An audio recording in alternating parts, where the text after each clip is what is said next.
रात के हमसफर हिंदी कहानी में आपका स्वागत है। आज की रात हम एक बेहद कोमल और सुकून देने वाली कहानी सुनने जा रहे हैं, जिसका नाम है कुत्ते की पहरेदारी, गांव का साथी, सबका रखवाला।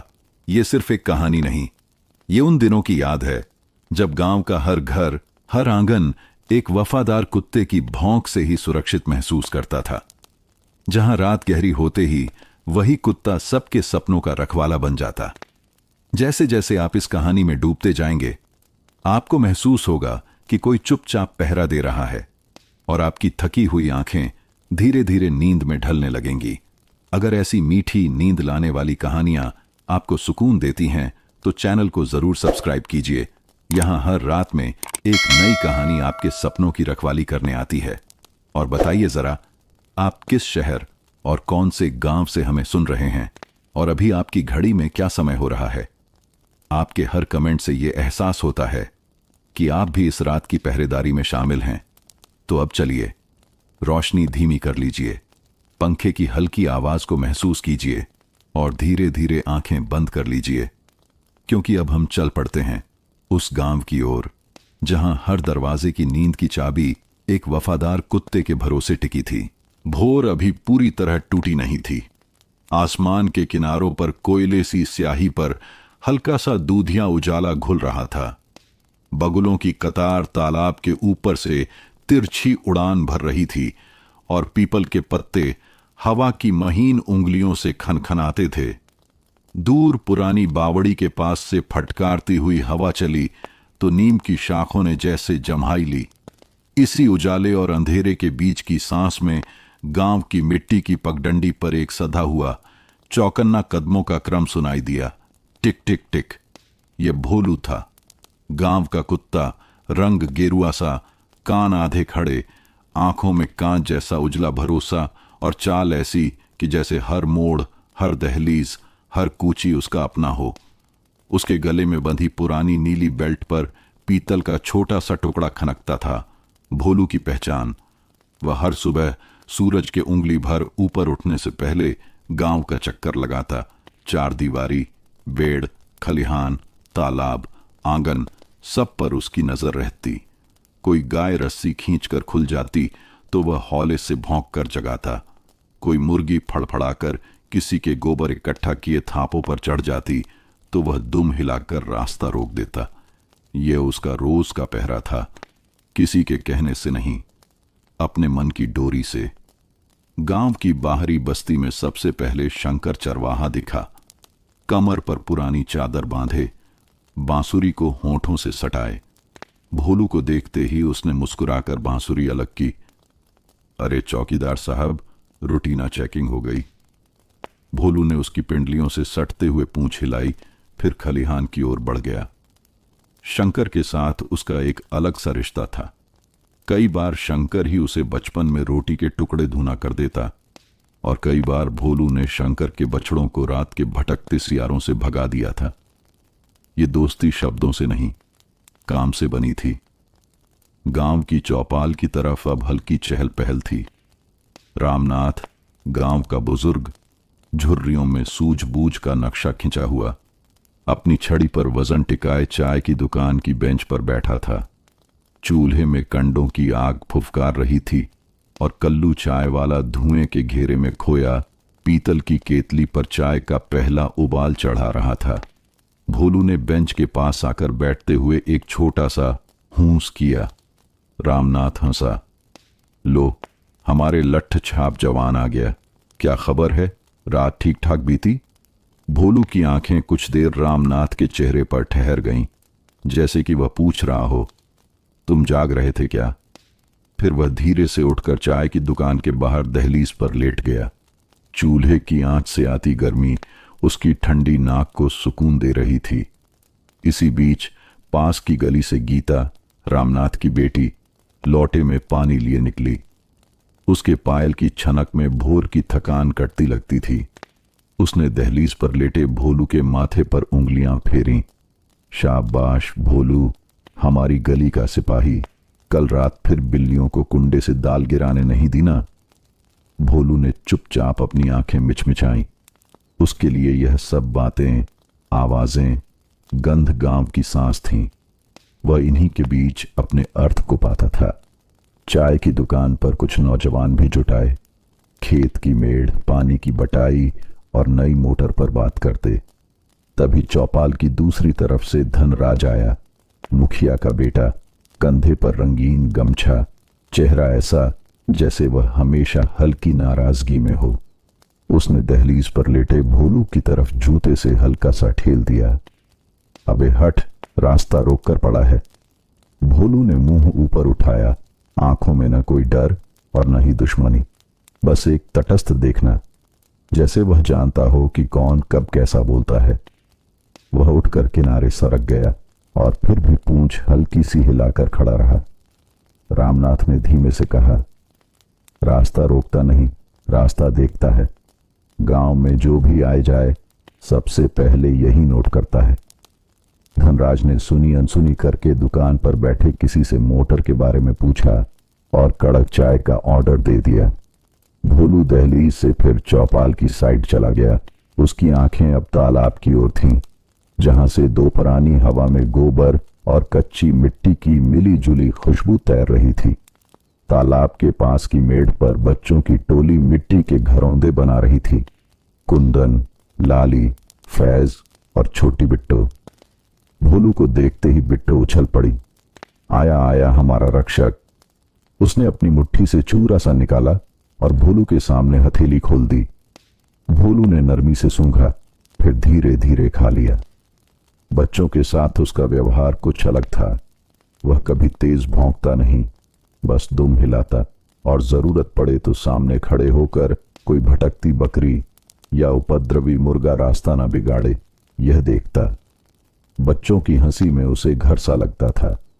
दोपहर ने अभी दस्तक नहीं दी थी, पर सूरज की पीली छुरियां अब कच्ची दीवारों पर चमकने लगी थीं। गांव की गलियों में बेंत की टोकरी लिए औरतें निकलीं, कुछ सब्जी मंडी की तरफ, कुछ कुएं के पास की कतार में। भोलू ने यह सब रोस्टर की तरह देखा।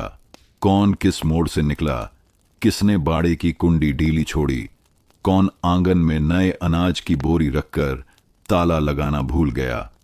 वह उन बोरी के पास जाकर 2 बार घूमता, जैसे अपने पंजों से एक अदृश्य रेखा खींच रहा हो, यहां मेरी नजर है।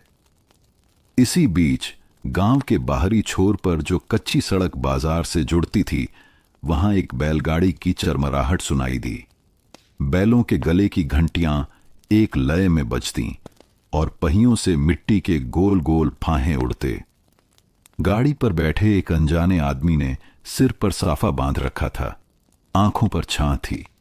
वह धीरे धीरे गाड़ी रोककर उतर आया और सड़क किनारे के कीकर के पेड़ से रस्सी दूसरी बार कसकर बांधी, एक आदत की तरह। दूर से शंकर ने उसे देखा, पर बांसुरी के सुर नहीं टूटे। भोलू ने भी देखा, पर उसकी नजर उस आदमी पर उतनी देर नहीं ठहरी जितनी देर कीकर की छाया के नीचे रखे बर्तनों पर ठहर गई। पीतल तांबे की नई नई कटोरियां, कुछ चिलम, कुछ कांच की छोटी शीशियां, सब नई, चमकदार और गांव के लिए अपरिचित सी। वह अनजाना आदमी बाद में चाय की दुकान तक आया। नाम सुधीर, उसने धीमी मगर पक्की आवाज में कहा। मुंह दिखाई के लिए नई चीजें लाया हूं, गांव में मंडी लगेगी तो काम आएंगी। कल्लू ने चाय बढ़ाई। रामनाथ ने आंखों के कोनों से उसका चेहरा पढ़ा, एक नाप तोल, फिर मुस्कुरा दिया। अच्छा है, नए लोग आते रहें, गांव की सांस चलती रहती है। भोलू दहलीज पर बैठा यह सब सुनता रहा। वह शब्द नहीं समझता था, पर ध्वनियों में फर्क पहचानता था। चाय के उबाल की अधीरता, हंसी की खुलन, झूठ की हल्की हड़बड़ी और सच्चाई का बिन बोला भार। उसे लगा यह नया आदमी अपने साथ कुछ और भी लाया है जो अभी बोला नहीं गया। भोलू ने गर्दन मोड़ी और सुधीर के जूतों के तलवे सूंघे। गंध में दूर का बाझार, सस्ते तेल का स्निग्ध और कहीं बहुत हल्की लोहे जैसी धातु की धार थी। वह पीछे हट गया, पर आंखें हटी नहीं। दोपहर ढलती ढलती गांव ने अपना जाना पहचाना रंग ओढ़ लिया। खेतों से लौटते पुरुष, चरनी से खूंटे पर बंधती गायें, आंगन में बिछती खांटें और चूल्हों पर रखी देगचियों से उठती भाप। गीता ने दाल में तड़का लगाते हुए खिड़की से बाहर झांका। भोलू ठीक मेड़ पर बैठा था, तालाब की तरफ मुंह किए। अरे भोलू, वह बोली, आजा, रोटी का टुकड़ा रखती हूं। भोलू ने कान खड़े किए, पर वहीं बैठा रहा। उसकी नजर तालाब के पार उस झुरमुट पर अटकी हुई थी जहां शाम ढलते ही सियारों की आंखें ओस की बूंदों की तरह चमकतीं। आज वहां एक अलग सी हलचल थी, जैसे पत्तियों के पीछे कोई सांस रोक कर खड़ा हो। धनराज उसी वक्त बिसात लेकर चौपाल की तरफ जा रहा था। उसने भोलू को देख कहा, क्यों बे, तालाब का तहसीलदार बन बैठा है? फिर जोर से हंस दिया, पर हंसी पूरी होने से पहले ही तालाब के पार से एक सूखी सी कड़क आवाज आई, जैसे कोई पतली शाख अचानक टूट गई हो। भोलू एक झटके से खड़ा हो गया। उसके कान की नसें खिंच गईं, आंखें बिंदी सी सिकुड़ गईं। उसने बिना भौंके बस जमीन पर आगे पंजे गड़ाए शरीर को हल्का सा झुका दिया। उसकी पहरे वाली मुद्रा। रामनाथ, जो आगे वाले आंगन में चारपाई पर बैठे थे, उन्होंने दूर से ही भोलू का रूप देखकर गहरी सांस ली। कुछ तो है उधर। उन्होंने छड़ी उठाई और दरवाजे की चौखट पर आ खड़े हुए। गीता ने खिड़की से देखा। भोलू अब तालाब की कगार तक पहुंच चुका था और उसका सारा ध्यान उस झुरमुट पर। शंकर ने बांसुरी रोक दी। कुछ पलों की खामोशी गांव के कंधों पर आकर बैठ गई। तभी पीछे से किसी ने धीमे से सीटी बजाई, बहुत महीन, जैसे हवा में शक्कर घुली हो। सीटी की दिशा तालाब पार के पेड़ों की तरफ से नहीं, बल्कि बाएं हाथ के खेत की मेड़ से आई। भोलू का सिर एक पल को उस ओर झटका, फिर उसने अपनी जगह बदल ली। वह 2 कदम बाएं खिसका और कगार पर लगभग रेंगता सा हुआ आगे बढ़ा। उसकी नाक अब हवा को छोटे छोटे कौरों में छक रही थी। गीली मिट्टी, भाप, काई और उनके बीच कहीं धुएं की बहुत हल्की डोरी। गांव में कोई भी इतनी शाम को धुआं नहीं करता, सिवाय किसी आउटकुकर या झोपड़ी के जो मेड़ों के बाहर हो, पर वहां तो कोई होना नहीं चाहिए।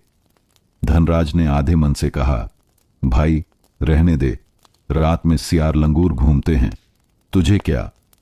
पर उसके शब्दों को जैसे हवा ने उठा लिया। भोलू अब चौकन्ना होकर मेढ़ पर उतर चुका था। उसकी चाल में वह सधा हुआ भरोसा था जो उसने बरसों की पहरेदारी में सीखा। न शोर, न जल्दबाजी, बस दूरी बनाकर आंखों को पैनी सुई बना देना। तालाब के पार की झाड़ियों के पास पहुंचकर वह ठिठका, फिर थोड़ी और बाईं मेढ़ की ओर बढ़ा, जहां सीटी की हल्की सी पुकार घुली थी। उसी समय गांव की पगडंडी पर खड़े सुधीर ने अपनी जेब से कुछ निकाला, बहुत छोटा सा, चमकता हुआ, और फिर जैसे सोच बदल दी हो, उसे वापस रख लिया। उसके चेहरे पर एक निष्प्रभ सी मुस्कान आई और वह कल्लू से बोले, चाय अच्छी थी, कल फिर आऊंगा।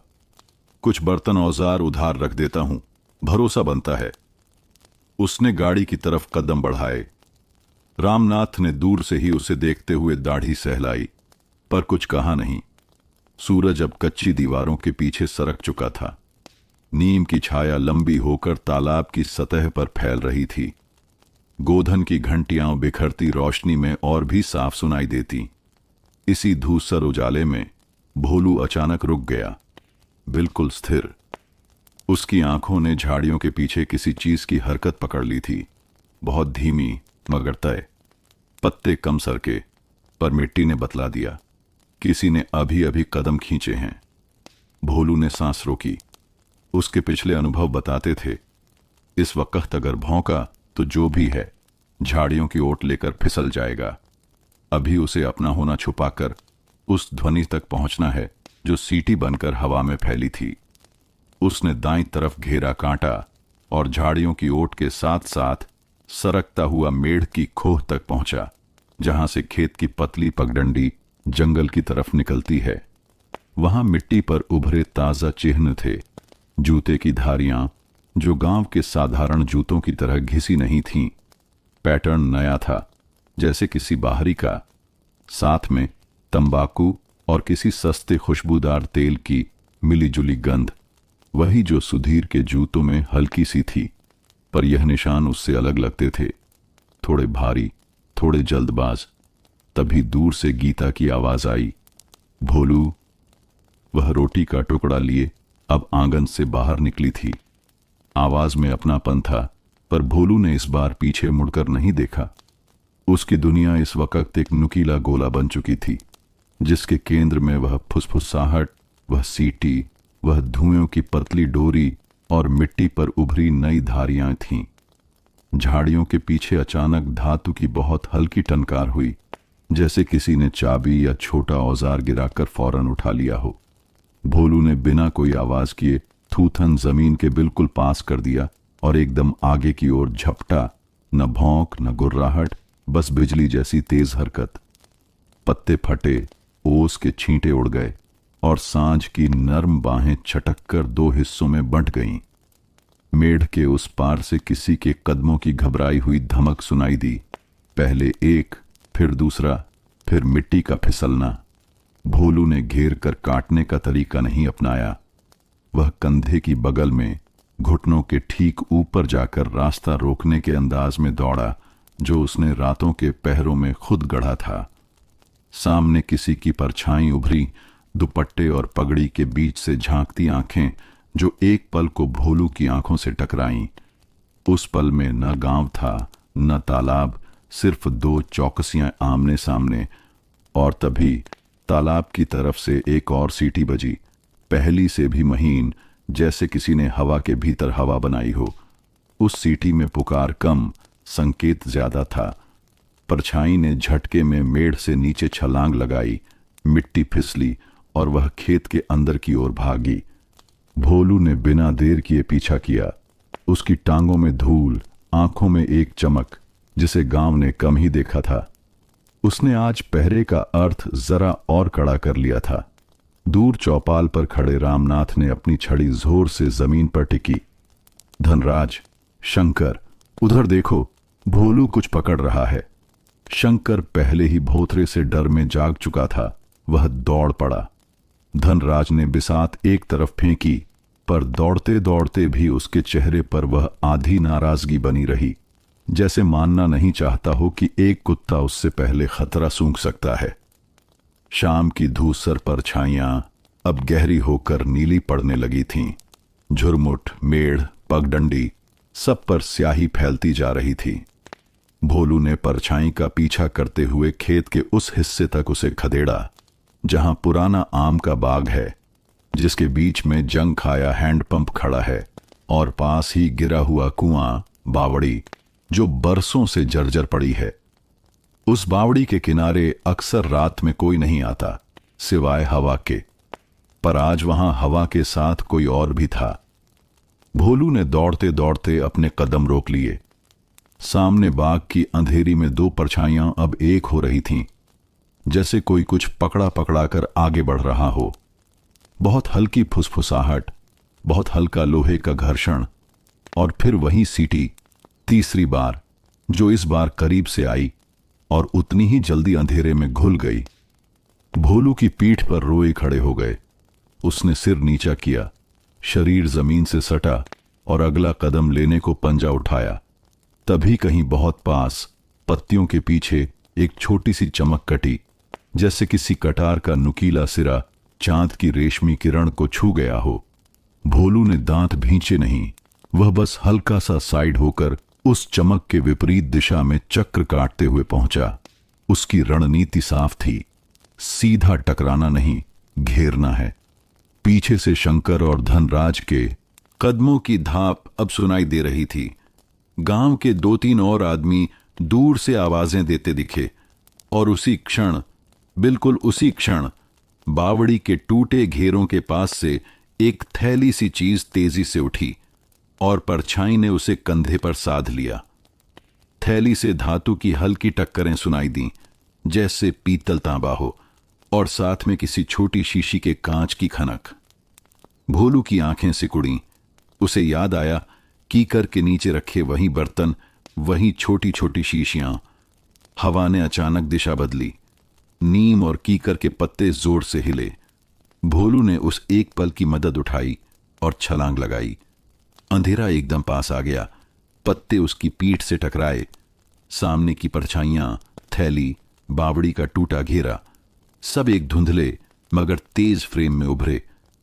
अगले ही पल मैदान की चुप्पी को पहली बार तोड़ती हुई एक भयंकर गूंजती हुई गुर्राहट निकली। न लंबी न छोटी, बस उतनी कि अंधेरा पीछे हट जाए और भागती परछाई का आत्मविश्वास 1 इंच कम हो जाए। परछाई ने घबराकर थैली नीचे गिरा दी। कुछ धातु की चीजें बिखर गईं।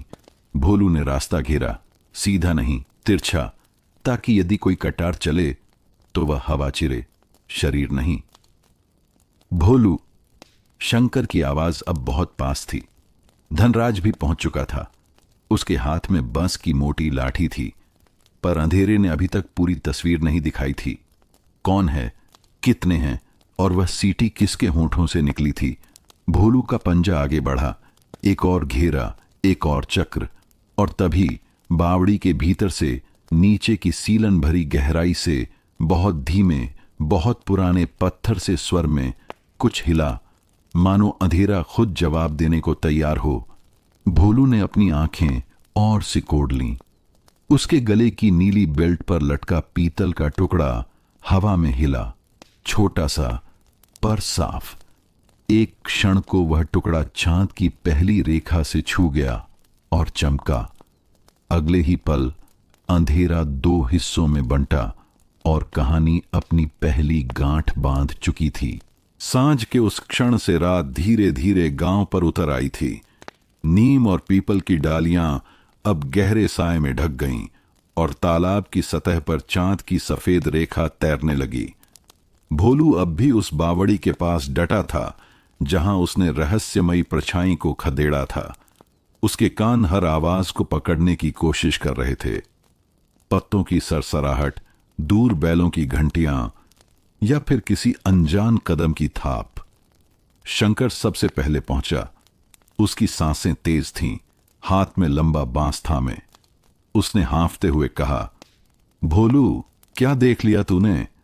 शंकर की नजर बावड़ी के पास गिरे बर्तनों और टूटे शीशियों पर गई। उसने झुककर एक चमकदार कटोरी उठाई। अरे, यह तो उसी व्यापारी सुधीर की गाड़ी से मिलती जुलती लगती है। पीछे से धनराज आया, लाठी घुमाते हुए। उसने कटोरी देखी और आंखें सिकोड़ लीं। बड़े चालाकी से कोई खेल चल रहा है, पर मुझे नहीं लगता इसमें उस सुधीर का हाथ होगा। ये बाहरी लोग हमेशा शक में रहते हैं। उसकी आवाज में हमेशा की तरह घमंड और हड़बड़ी झलक रही थी। इतने में रामनाथ भी पहुंचे, छड़ी का सहारा लेते हुए। उनकी धीमी मगर पैनी आवाज आई। भोलू ने बिना वजह पीछा नहीं किया।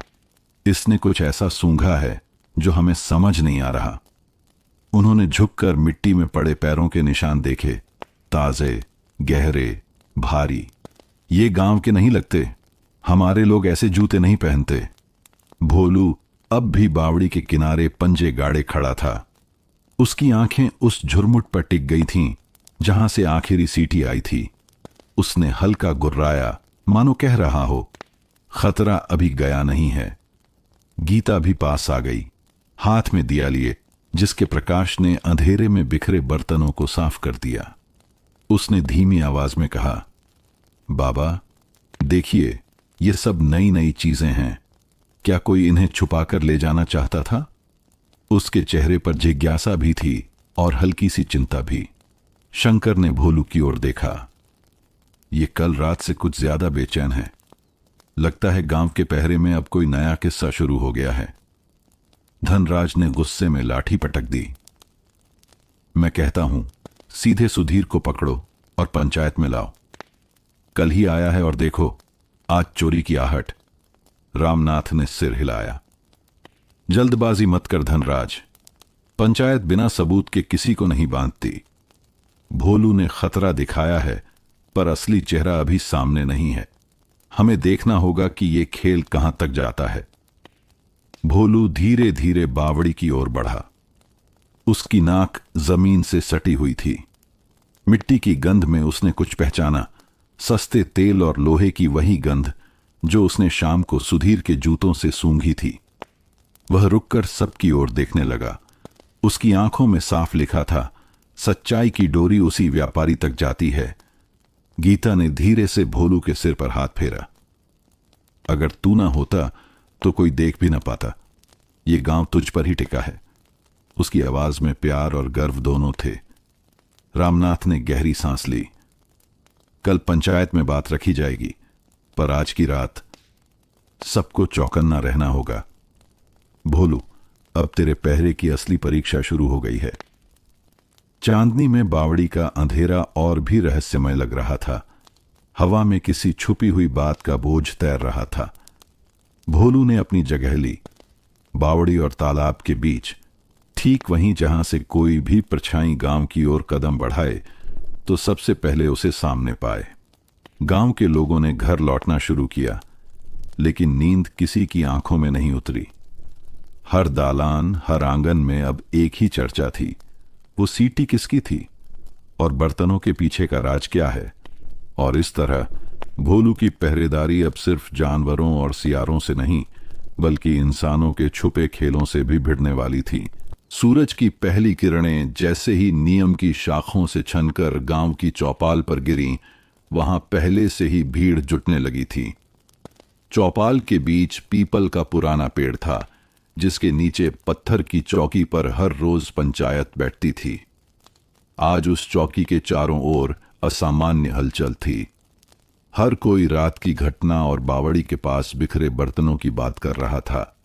रामनाथ ने अपनी छड़ी को चौकी के पास टिकाकर गहरी आवाज में कहा, गांव के लोगों, आज हमें इस नई हलचल पर विचार करना होगा। रात को भोलू ने बावड़ी के पास कुछ ऐसा देखा जिससे शक होता है कि कोई बाहरी आदमी गांव में चोरी छिपे घूम रहा है, और वहां जो बर्तन मिले वो उसी व्यापारी सुधीर के जैसे हैं। भीड़ में खुसर पुसर हुई। कोई बोला, सचमुच पहली बार ही आया और चोरी का नाम लग गया। तो कोई कहने लगा, नहीं नहीं, भोलू भले चतुर है, पर बिना देखे हम किसी को कैसे मान लें। धनराज, जो हमेशा जल्दी और गुस्से में रहता था, आगे बढ़कर बोला, मैं तो कहता हूं सुधीर को तुरंत बांधो और पूछो। जब से आया है गांव में अजीब हलचल शुरू हो गई है, यही दोषी है। उसकी आवाज में वही अकड़ थी जो अक्सर गांव वालों को अखरती थी। इतने में सुधीर भी आ पहुंचा। वह अपनी गाड़ी से कुछ बर्तन और शीशियां लेकर चौपाल में आया। उसका चेहरा थका हुआ सा था, लेकिन मुस्कान वही थी, धीमी और रहस्यमय। उसने सबके सामने हाथ जोड़कर कहा, गांव वालों, मैं व्यापारी हूं, कल ही आया हूं। मेरे पास वही सामान है जो मैंने सबको दिखाया। अगर बावड़ी के पास बर्तन गिरे हैं तो मुझे क्या पता, मैं तो रात को अपनी गाड़ी बांध कर सो गया था। भोलू, जो चौपाल के किनारे बैठा था, सुधीर को देखते ही खड़ा हो गया। उसकी आंखें टकटकी लगाए सुधीर के पैरों की ओर टिक गईं। उसने हल्का गुर्राया। गीता, जो चौपाल के पीछे खड़ी थी, घबरा गई और बोली, देखो बाबा, भोलू इसे देख के ऐसे क्यों कर रहा है। रामनाथ ने भोलू को गौर से देखा। भोलू कभी बिना वजह गुर्राता नहीं, ये किसी गंध को पहचान रहा है। कल रात बावड़ी पर जिस गंध का इशारा किया था, वही इसे यहां मिली है। भीड़ अब बेचैन होने लगी। शंकर बोला, मुझे भी लगता है भोलू की आंखें और नाक झूठ नहीं बोलती। उसने जब भी खतरे का इशारा किया, कुछ न कुछ निकला जरूर है। सुधीर ने मुस्कुराकर कहा, अरे ये तो जानवर है, कुत्ता किसी पर भी भौंक सकता है। इसका मतलब यह नहीं कि मैं दोषी हूं। मैं तो व्यापार करने आया हूं, गांव वालों का भरोसा जीतने आया हूं। उसने अपनी जेब से एक चमचमाता पीतल का कटोरा निकालकर सबके सामने रखा। ये देखो, मेरे पास ढेर सारा माल है, कोई चोरी की बात ही नहीं। धनराज ने जोर से कहा, तुम्हारे पास है तो बावड़ी के पास वही क्यों गिरा मिला? और वो सीटी किसकी थी, बता। सुधीर ने पलटकर कहा, कौन सी सीटी? मैं तो सोया था, किसी और ने किया होगा। पर आप सब मुझे ही क्यों घेर रहे हैं? इतना सुनना था कि भोलू अचानक उठ खड़ा हुआ। उसने सीधे सुधीर के चारों ओर चक्कर लगाना शुरू किया, धीरे धीरे पंजों से जमीन पर निशान खींचते हुए। उसकी आंखें सुधीर की कमर और जेब पर टिकी थीं। अचानक उसने एक तेज आवाज में भौं किया और सुधीर की जेब पर छलांग लगाने जैसा इशारा किया। भीड़ सन्न रह गई। गीता के हाथ से पानी का लोटा गिर पड़ा। रामनाथ ने छड़ी जोर से जमीन पर मारी। ये इशारा कुछ कह रहा है। सुधीर, जेब दिखाओ। सुधीर का चेहरा एक पल को सफेद पड़ गया। उसने हड़बड़ाकर कहा, जेब में तो बस तंबाकू है। पर उसकी आवाज में अब वह ठहराव नहीं था। शंकर और धनराज दोनों आगे बढ़े। उन्होंने सुधीर की जेब टटोली और तभी वहां से एक छोटी लोहे की चाबी निकली, काली, जंग खाई हुई। रामनाथ ने उसे हाथ में लेकर गौर से देखा। ये चाबी किसकी है? सुधीर ने जवाब टालते हुए कहा, ये तो मेरे माल के बक्से की है। भोलू अब भी गुर्रा रहा था और उसकी आंखें बावड़ी की दिशा की ओर इशारा कर रही थीं। भीड़ अब आपस में कानाफूसी करने लगी। कोई बोला, बावड़ी के ताले तो बरसों से जंग खाए पड़े हैं। कोई बोला, अगर वहां कोई बक्सा छिपा है तो ये चाबी उसी की हो सकती है। गीता ने कांपते स्वर में कहा, बाबा, हो सकता है ये सब बर्तन और शीशियां किसी और वजह से गांव में आए हों और सुधीर सच छुपा रहा हो। रामनाथ ने गहरी सांस ली और सबको शांत करते हुए कहा, आज रात भोलू बावड़ी की ओर पहरा देगा। हम सब भी साथ रहेंगे। अगर सचमुच वहां कुछ छिपा है तो कल सुबह साफ हो जाएगा। सुधीर, तुम भी साथ चलोगे। पंचायत फैसला जल्दबाजी में नहीं करेगी, पर आंखें मूंद कर भी नहीं। भोलू ने अपनी जगह ले ली, ठीक सुधीर के सामने, जैसे कह रहा हो, अब तू मेरी निगाह से नहीं बचेगा। भीड़ धीरे धीरे छूट गई, लेकिन चौपाल के चारों ओर अब भी एक अजीब सा तनाव तैर रहा था। हर कोई सोच रहा था, उस चाबी का राज क्या है और भोलू किस नए खेल को पकड़ चुका है। रात ने गांव को अपने काले आंचल में समेट लिया था। आसमान पर बादलों की धुंध थी। चांद आधा ढका हुआ। नीम और पीपल की डालियां हवा से हिल रही थीं और गांव के हर आंगन में दीपक धीमे धीमे टिमटिमा रहे थे। मगर चौपाल से तालाब और बावड़ी की ओर जाने वाला रास्ता आज अलग ही लग रहा था, भारी, बेचैन और चौकन्ना। रामनाथ ने दिन में ही सबको समझा दिया था, आज रात हम बावड़ी के पास पहरा देंगे। भोलू अकेला नहीं रहेगा। अगर सचमुच कुछ छुपा है तो भोलू हमें वहां तक ले जाएगा।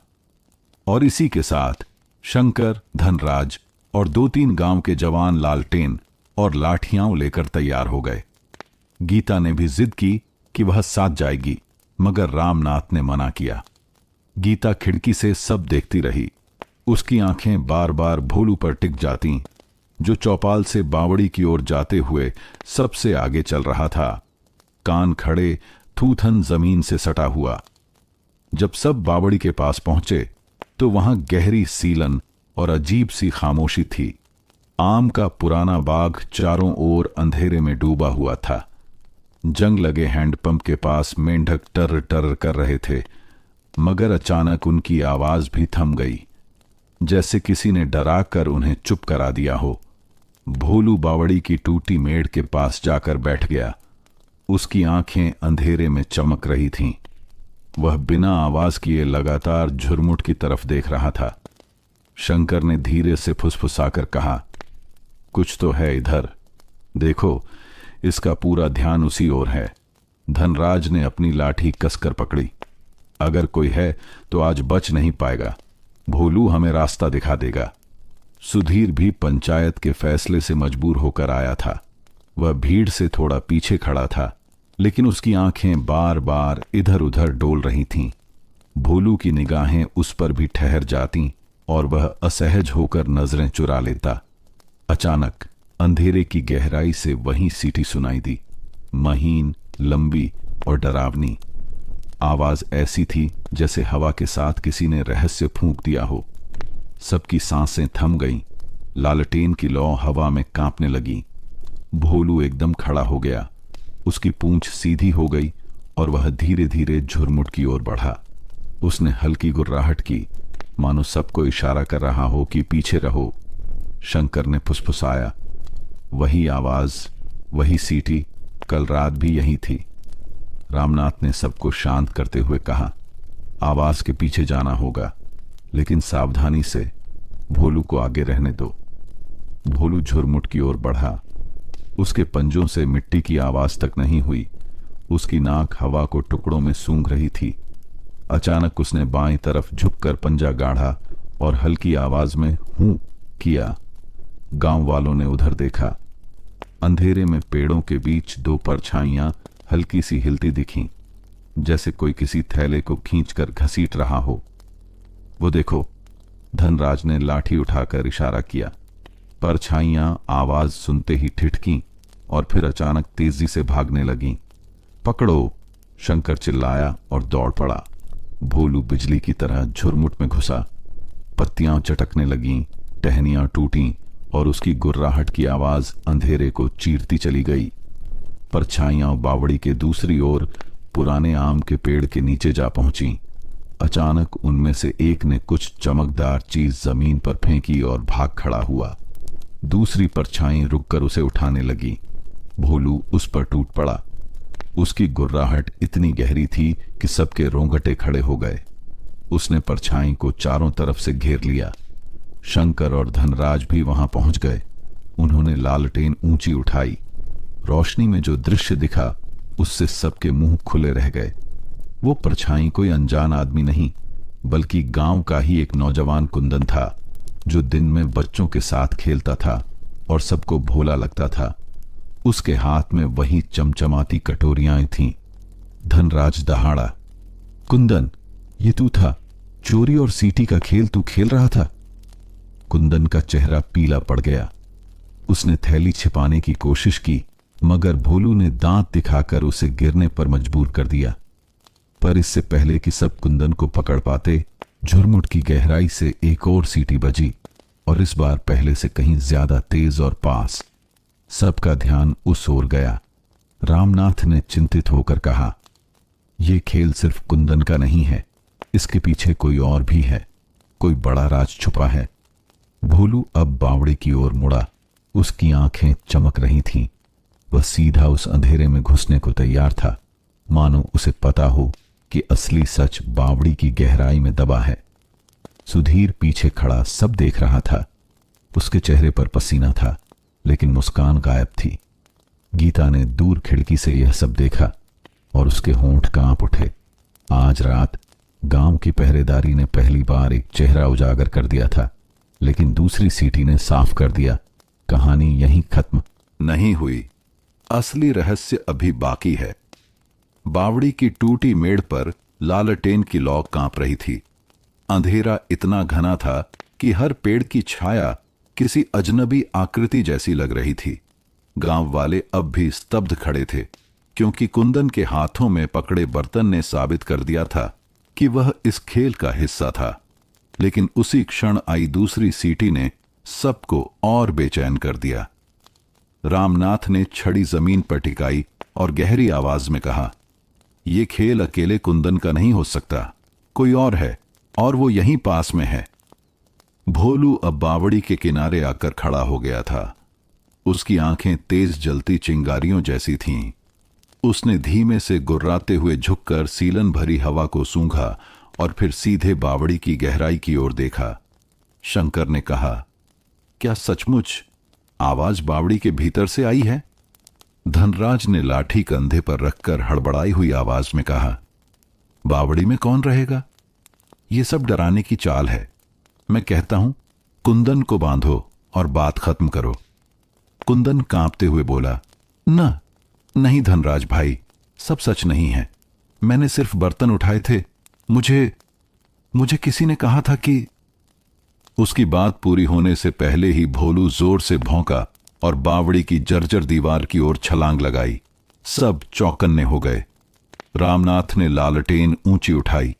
उसकी रोशनी में बावड़ी की गहराई दिखाई दी। काई लगी सीढ़ियां, टूटी दीवारें और नीचे अंधकार का गहरा गड्ढा। भोलू बावड़ी की मेढ़ पर खड़ा लगातार भौंक रहा था, जैसे वह सबको नीचे देखने को कह रहा हो। शंकर ने साहस जुटाकर कहा, अगर आवाज सचमुच भीतर से आई है तो हमें उतरना होगा। धनराज ने ताना मारते हुए कहा, उतरना है तो तू उतर, मैं यहां पहरा दूंगा। रामनाथ ने शांत स्वर में कहा, धनराज, अगर सच जानना है तो डर से काम नहीं चलेगा। भोलू हमें बुला रहा है, चलो। शंकर, रामनाथ और गांव के 2 जवान रस्सी और लालटेन लेकर बावड़ी के भीतर उतरने लगे। कुंदन को बांधकर मेड़ पर बिठा दिया गया। सुधीर वहीं खड़ा रहा, चेहरे पर वही असहजता, आंखों में वही बेचैन चमक। गीता दूर खिड़की से सब देख रही थी। उसने धीरे से बुदबुदाया, भोलू, सावधान रहना। भोलू भी सीढ़ियों पर छलांग लगाकर सबसे आगे उतर गया। उसकी चाल चौकन्नी थी, नाक हवा को टुकड़ों में बांटकर हर गंध को पहचान रही थी।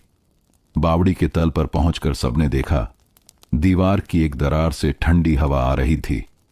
उस दरार के पीछे अंधेरे का एक रास्ता खुल रहा था। शंकर ने कांपते स्वर में कहा, यह तो जैसे कोई गुप्त सुरंग हो। रामनाथ की आंखें सिकुड़ गईं। तो यही राज है। बावड़ी सिर्फ पानी के लिए नहीं, इसके भीतर और भी कुछ छुपा है। अचानक उसी दरार से दूसरी बार सीटी गूंजी, इस बार बहुत पास से। आवाज इतनी साफ थी कि सबके दिल धक से रह गए। भोलू ने बिना देर किए गुर्राया और दरार की ओर पंजे से खुरचने लगा। उसकी आंखों में साफ लिखा था, यही है असली चेहरा। दरार से अचानक एक परछाई बाहर झांकी। उसके हाथ में चमकदार औजार था, जैसे लोहे की कटार। लालटेन की रोशनी में वह चेहरा आधा दिखा। शंकर ने दबी आवाज में कहा, कौन है? परछाई ने कोई जवाब नहीं दिया। उसने सीटी बजाई और तुरंत सुरंग की ओर खिंच गई। भोलू बिजली की तरह आगे बढ़ा। उसने सुरंग में छलांग लगाई और उसकी गुर्राहट गूंजते ही बाकी सब भी घबराकर पीछे पीछे दौड़े। सुरंग के भीतर रोशनी बहुत कम थी। दीवारों पर सीलन थी और जमीन पर पुराने बर्तन और लकड़ी के तख्ते बिखरे थे। भोलू ने एक जगह रुककर जमीन पर पड़े कपड़े का टुकड़ा सूंघा। वह टुकड़ा उसी व्यापारी सुधीर के कपड़ों जैसा था। रामनाथ ने भौहें सिकोड़ते हुए कहा, तो सुधीर सिर्फ व्यापारी नहीं, इस सुरंग से उसका कोई नाता है। शंकर ने चौकन्नी आवाज में कहा, तो कल रात जो गंध भोलू ने सूंघी थी वो सही थी। धनराज ने गुस्से में कहा, मैंने कहा था ना, वो आदमी साफ साफ झूठा है। भोलू अब भी आगे देख रहा था। जहां सुरंग और गहरी हो रही थी, वहां से फिर वही सीटी की गूंज आई, मानो कोई हमें और भीतर बुला रहा हो। ऊपर खड़े गांव वालों तक भी अब हलचल की आवाजें पहुंचने लगीं। कुंदन चुपचाप बैठा कांप रहा था। सुधीर के चेहरे पर अब कोई मुस्कान नहीं थी। उसकी आंखें बावड़ी की गहराई में टिक गईं, जैसे उसका असली राज वहीं छुपा हो। भोलू ने आगे कदम बढ़ाए। उसके पीछे शंकर और रामनाथ थे। लालटेन की रोशनी अंधेरे को थोड़ा थोड़ा काट रही थी और तभी सुरंग के गहरे हिस्से से 2 परछाइयां एक साथ दौड़ती हुई बाहर निकलीं। गांव वालों की चीख फूट पड़ी। भोलू ने दांत किटकिटाए और सबसे आगे खड़ा होकर रास्ता रोक लिया। गांव की कहानी अब सिर्फ चोरी नहीं रही थी, यह अब एक षड्यंत्र की परतें खोल रही थीं, जिसके पीछे शायद गांव से भी बड़ा खेल छुपा था। बावड़ी की सुरंग से अचानक उभरी 2 परछाइयां सब पर बिजली की तरह गिरीं। लालटेन की लौ कांपने लगी और गांव वालों की सांसें थम गईं। भोलू सबसे आगे खड़ा था। उसके दांत बाहर निकले हुए, कान खड़े और आंखें सुई जैसी पैनी। जैसे ही परछाइयां झपटीं, भोलू भी बिजली की तरह आगे बढ़ा। उसकी गुर्राहट इतनी गहरी थी कि सुरंग की दीवारें गूंज उठीं। शंकर ने लाठी घुमाकर पहली परछाई पर प्रहार किया। धप्प की आवाज आई और वह परछाई जमीन पर गिर पड़ी। लालटेन की रोशनी में उसका चेहरा साफ हुआ। वह कोई अनजाना नहीं, बल्कि गांव के पास वाले कस्बे का फैज था, जो अक्सर गांव में छोटी मोटी दलाली करता था। शंकर ने हैरानी से कहा, अरे ये तो फैज है, पर ये यहां क्यों? दूसरी परछाई अभी भी भाग रही थीं। धनराज ने उसकी राह रोकने की कोशिश की, मगर वह फुर्ती से सुरंग की गहराई में गायब हो गई। गांव वालों ने गिर चुके फैज को पकड़ लिया। उसके कपड़े मैले थे और हाथ में एक चमचमाती चाबी थी। रामनाथ ने उसे घूरते हुए कहा, फैज, ये क्या चाल है? बावड़ी में क्या छुपा रहे हो? और वो दूसरी परछाई कौन थी? फैज हकलाता हुआ बोला, मैं अकेला नहीं हूं। मैंने सिर्फ सुधीर का कहा मानकर। इतना सुनते ही गांव वालों ने सुधीर की ओर देखा। वह ऊपर बावड़ी की मेड़ पर खड़ा था। उसका चेहरा पसीने से भीग गया। उसकी आंखें डर और गुस्से के बीच झूल रही थीं। भोलू ने फैज को सूंघा और तुरंत सुधीर की ओर देखने लगा। उसकी गुर्राहट और तेज हो गई। गीता, जो खिड़की से सब देख रही थी, कांपते स्वर में बोली, बाबा, भोलू साफ कह रहा है कि सुधीर ही इसके पीछे है। सुधीर ने भीड़ को शांत करने की कोशिश की। उसने ऊंची आवाज में कहा, यह सब झूठ है। फैज मुझे फंसाने आया है। मेरे पास इसका कोई सबूत नहीं। धनराज ने गुस्से से कहा, तेरी जेब से मिली वो चाबी, बावड़ी में गिरी कटोरियां, अब फैज भी तेरा नाम ले रहा है। और फिर ये सुरंग? सुधीर ने घबराकर कहा, नहीं, मैं तो बस व्यापारी हूं। ये सब फैज का काम है। रामनाथ ने छड़ी जमीन पर पटकी। सुधीर, सच कब तक छुपाएगा? ये सुरंग तेरी ही बनाई चाल है। गांव वालों का विश्वास तूने तोड़ा है। भोलू अब बावड़ी की सीढ़ियों पर चढ़ गया और सीधे सुधीर की ओर बढ़ा। उसकी आंखें जल रही थीं। गांव वालों ने पहली बार देखा कि भोलू किसी इंसान पर इतना गुस्सा दिखा रहा है। तभी बांधकर बैठाए गए कुंदन ने जोर से कहा, हां, सच यही है। सुधीर ने ही हमें कहा था कि बावड़ी में छुपा खजाना निकालना है। उसने हमें वादा किया था कि हिस्सा मिलेगा। मैं मजबूरी में मान गया था। भीड़ में हलचल मच गई। किसी ने कहा, खजाना? यह क्या बात है? रामनाथ ने गंभीर स्वर में पूछा। कुंदन, साफ साफ बता, किस खजाने की बात कर रहा है? कुंदन कांपते हुए बोला, बावड़ी के नीचे पुरानी सुरंग में एक गुप्त कोठरी है। उसमें पुराने जमाने के तांबे पीतल के बर्तन, कुछ सिक्के और शायद और भी चीजें दबी हैं। सुधीर ने कहा था कि वो इन्हें बेचकर दौलत बनाएगा। उसी के इशारे पर हमने रात को सीटी बजाई ताकि सब ध्यान बट सके। सब गांव वाले हैरान रह गए। अब सुधीर का चेहरा उतर गया था। वह समझ गया कि उसके राज अब छुपने वाले नहीं। उसने भागने की कोशिश की, मगर भोलू बिजली की तरह उसकी राह में आकर खड़ा हो गया। सुधीर ने डरे हुए स्वर में कहा, हटो, मुझे जाने दो। भोलू ने जोर से भौंस किया और पंजे जमीन पर गाड़ दिए। उसकी निगाहें साफ कह रही थीं, अब तू इस गांव से भाग नहीं सकता। शंकर और धनराज ने सुधीर को पकड़ लिया।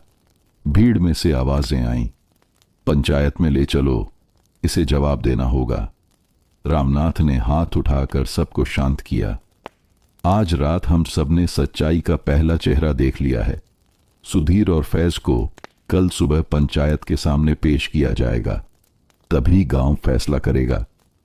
गांव वाले धीरे धीरे चौपाल की ओर लौटने लगे, मगर सबकी आंखों में एक ही सवाल था, बावड़ी के नीचे जो खजाना छुपा है उसका सच क्या है? और वो दूसरी परछाई कौन थी जो अंधेरे में गायब हो गई? भोलू अभी भी बावड़ी की सीढ़ियों पर बैठा था। उसकी आंखें सुरंग की गहराई पर टिकी थीं। वह जानता था कि असली खतरा अभी गया नहीं है। सुबह का सूरज गांव के आकाश में लालिमा बिखेर रहा था। चौपाल के पीपल के नीचे पंचायत का माहौल गंभीर था। हर ओर लोग इकट्ठा थे। औरतें भी घरों की छतों और खिड़कियों से झांक रही थीं। कल रात की घटना ने पूरे गांव को बेचैन कर दिया था। बीच में चौकी पर रामनाथ बैठे थे। उनके दोनों ओर गांव के बुजुर्ग, सामने बंधे हुए सुधीर और फैज बैठे थे और पास ही शर्मिंदा सा कुंदन। चौपाल में हर किसी की नजर उन तीनों पर थी। भोलू चौपाल की दहलीज पर बैठा था। उसकी आंखें टिकी हुई थीं, कभी सुधीर पर, कभी बावड़ी की ओर। पूंछ सीधी और कान खड़े, जैसे उसे पता हो कि अभी कुछ नया होने वाला है। रामनाथ ने आवाज ऊंची की, गांव वालों, कल रात हमने अपनी आंखों से देखा कि बावड़ी में चोरी छिपे खेल चल रहा था। फैज और कुंदन पकड़े गए। सुधीर पर आरोप है कि उसने इनको बहकाया और बावड़ी के नीचे छुपे खजाने पर नजर डाली। अब पंचायत तय करेगी कि सच क्या है। धनराज लाठी टिकाते हुए गरजा, क्या सोचने की बात है, पकड़े गए, मान गए। सुधीर और फैज को बांधो और गांव से भगा दो। भीड़ में कई लोग उसकी बात से सहमत हुए, मगर कुछ ने कहा, बिना पूरी सच्चाई जाने फैसले में जल्दी नहीं करनी चाहिए। रामनाथ ने कुंदन से पूछा, बेटा तू सच सच बता, किसने तुझे उकसाया? कुंदन कांपते हुए बोला, बाबा मैंने गलती की। सुधीर ने कहा था कि बावड़ी की सुरंग में छुपा खजाना है। उसने मुझे और फैज को साथ मिलाने के लिए पैसे और हिस्सा देने का लालच दिया। मैंने मान लिया। शंकर ने गुस्से में कहा, कुंदन तू गांव का बेटा होकर गांव से गद्दारी करेगा? कुंदन की आंखों से आंसू गिर पड़े। मैंने मजबूरी में किया था, मुझे नहीं पता था कि बात इतनी बड़ी हो जाएगी। अब सबकी नजर सुधीर पर गई। वह अभी भी हिम्मत बनाए बैठा था। उसने जोर से कहा, यह सब झूठ है। कुंदन और फैज खुद ही लालची थे। मैं सिर्फ व्यापारी हूं, मुझे फंसाया जा रहा है। अगर सच में खजाना है तो दिखाओ, क्या किसी ने देखा उसे? भीड़ में हलचल मच गई। सचमुच खजाने की बातें अभी तक सिर्फ कुंदन और फैज की जुबान पर थीं। रामनाथ ने गंभीर स्वर में कहा, ठीक है, अगर खजाना है तो पंचायत खुद देखेगी। आज रात फिर बावड़ी पर पहरा होगा, और अगर सच निकला तो सुधीर का पाप सबके सामने होगा। तभी सभा के बीच में भोलू अचानक उठ खड़ा हुआ। उसने जोर से भौंकना शुरू किया और फिर बिना रुके चौपाल से दौड़ता हुआ बावड़ी की दिशा में निकल गया। गीता ने चौंक कर कहा, देखो भोलू फिर उसी ओर भागा, इसका मतलब वहां कुछ और है। शंकर ने तुरंत कहा, चलो अभी चलते हैं, कुत्ता हमें बेवजह नहीं बुलाता। धनराज ने व्यंग्य किया, अब फैसले कुत्ता करेगा। रामनाथ ने उसकी ओर देखकर कहा, धनराज तू नहीं समझेगा, इस गांव में भोलू की आंखें कई बार हमें बचा चुकी हैं। चलो। गांव वाले भोलू के पीछे पीछे बावड़ी पर पहुंचे। वहां का सन्नाटा और भी गहरा था। भोलू बावड़ी की मेड़ पर खड़ा लगातार गुर्रा रहा था। उसकी आंखें बावड़ी की सीढ़ियों पर जमी थीं। सभी ने देखा कि रात में सीलन से गिरी दीवार का हिस्सा अब थोड़ा और टूटा पड़ा था, जैसे अंदर से किसी ने धक्का मारा हो। रामनाथ ने गंभीर स्वर में कहा, इस बावड़ी के नीचे सिर्फ चोरी का सामान नहीं, कोई और भी छुपा है। अचानक बावड़ी की गहराई से वही सीटी सुनाई दी, मगर इस बार वह पहले से कहीं ज्यादा गूंजदार और डरावनी थी। साथ ही सुरंग से आती ठंडी हवा में धुएं जैसी गंध घुली हुई थी। भोलू सीढ़ियों पर उतर गया। उसके पीछे शंकर और दो जवान भी लालटेन लेकर नीचे उतरे। तभी सबकी नजर एक और चीज पर गई। बावड़ी की गहराई से लाल रोशनी की हल्की सी चमक फूट रही थी।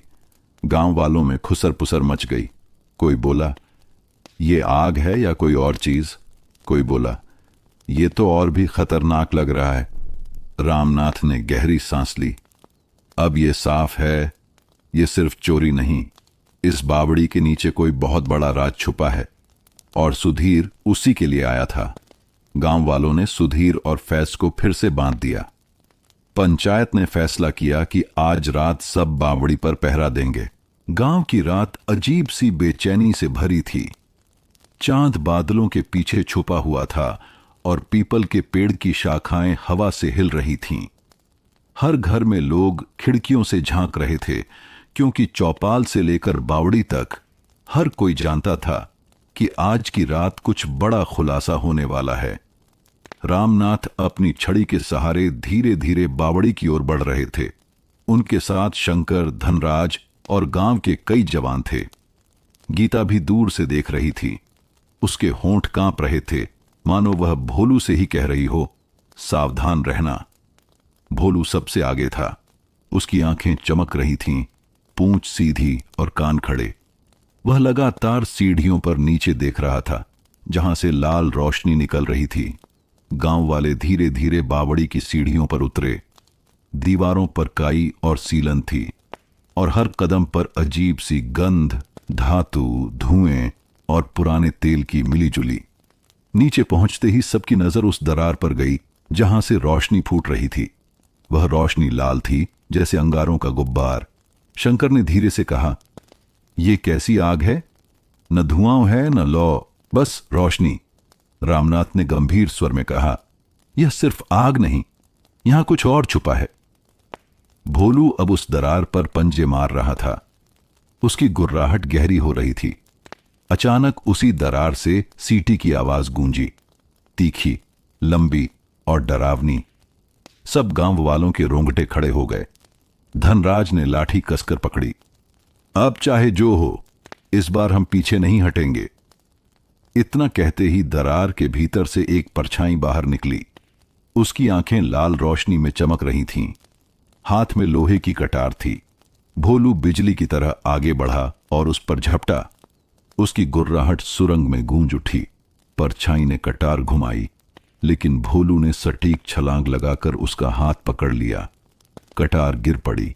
लालटेन की रोशनी में गांव वालों ने देखा, वह परछाई कोई अनजान बाहरी नहीं बल्कि सुधीर का ही साथी था, रघु, जो कभी गांव से भागकर कस्बे चला गया था और सालों से लापता था। भीड़ में हलचल मच गई। कोई बोला, अरे ये तो रघु है। कोई बोला, ये तो गांव छोड़ चुका था। रामनाथ ने छड़ी से जमीन ठोकते हुए कहा, तो असली खेल यही है। सुधीर अकेला नहीं था। इसके पीछे रघु है, जिसने बावड़ी की सुरंग को अपना ठिकाना बना लिया। रघु छटपटाते हुए बोला, हां, मैंने ही ये सब रचा। बावड़ी के नीचे खजाना है, पुराने जमाने का। सुधीर और फैज मेरे साथ थे। हम इसे निकालकर दौलत बनाना चाहते थे, और तुम सबके बीच का यह कुत्ता भोलू हर बार हमारे रास्ते में आ गया। धनराज गरज कर बोला, गांव का बेटा होकर तूने गांव से गद्दारी की। लालच ने तुझे अंधा कर दिया। शंकर ने लाठी से रघु को दबोच लिया। बाकी गांव वालों ने भी उसे घेर लिया। रामनाथ ने गंभीर स्वर में कहा, सच सामने आ गया है। बावड़ी में जो कुछ भी छुपा है वह गांव की धरोहर है, किसी लालची का नहीं। अब पंचायत ही फैसला करेगी। सब लोग रघु को बांधकर ऊपर ले जाने लगे। तभी भोलू अचानक पीछे मुड़ा और सुरंग की ओर जोर से भौंकने लगा। उसकी आंखें लाल रोशनी पर टिक गई थीं। गीता ने घबराकर कहा, बाबा देखो, भोलू कह रहा है कि अभी सब खत्म नहीं हुआ। रामनाथ ने भौहें सिकोड़ लीं। सही कहती है गीता, खजाना तो मिला नहीं, और यह लाल रोशनी, ये क्या है? इसका सच हमें अभी जानना होगा। भोलू अब सुरंग की ओर बढ़ रहा था। उसकी चाल में डर नहीं था, बस दृढ़ता थी। गांव वालों ने भी महसूस किया कि आज की रात अभी पूरी नहीं हुई। बावड़ी का राज अब भी बाकी है। रात गहराती जा रही थी। गांव वालों ने सुधीर, फैज और रघु को बांधकर चौपाल पर रखवाया, मगर किसी की नींद आंखों में नहीं थी। बावड़ी की गहराई से निकली लाल रोशनी और भोलू की लगातार गुर्राहट ने सबको बेचैन कर दिया था। रामनाथ ने पंचायत में खड़े होकर कहा, सुधीर और उसके साथी गांव से गद्दारी कर चुके हैं, मगर बावड़ी का रहस्य अभी अधूरा है। भोलू जब तक शांत नहीं होता, इसका मतलब है कि नीचे अभी और सच छुपा है। आज रात ही हमें यह राज खोलना होगा। भीड़ में सन्नाटा फैल गया। सबकी नजर भोलू पर थी, जो बावड़ी की दिशा में खड़ा पूंछ सीधी किए हुए था। रामनाथ, शंकर, धनराज और 2 गांव के जवान फिर से लालटेन लेकर बावड़ी की सीढ़ियों पर उतरे। गीता इस बार जिद करके उनके साथ चली। उसने कहा, अगर ये हमारे गांव की धरोहर है तो इसे देखने का हक मुझे भी है। धनराज ने खींचकर कहा, औरतों को इस काम में मत लाओ। रामनाथ ने शांत स्वर में कहा, धनराज, तू हर बार जल्दबाजी करता है। गीता साथ रहेगी। उसकी हिम्मत भी इस गांव की ताकत है। भोलू सबसे आगे था। उसके पंजों की थाप सुरंग की सीढ़ियों पर गूंज रही थी। जैसे जैसे सब अंदर बढ़े, लाल रोशनी और तेज होती गई। सुरंग की दीवारों पर पुरानी काई चमक रही थी। हवा भारी हो चुकी थी और उसमें धातु और धुएं की गंध थी। अचानक सुरंग खुलकर एक छोटी सी कोठरी में बदल गई। वहां पत्थरों की दीवारें थीं, बीच में लोहे का पुराना संदूक रखा था। संदूक पर ताले जंग लगे थे, मगर ताले से हल्की लाल चमक निकल रही थी। गीता ने हैरानी से कहा, यह कैसी चमक है? ताले से रोशनी कैसे निकल रही है?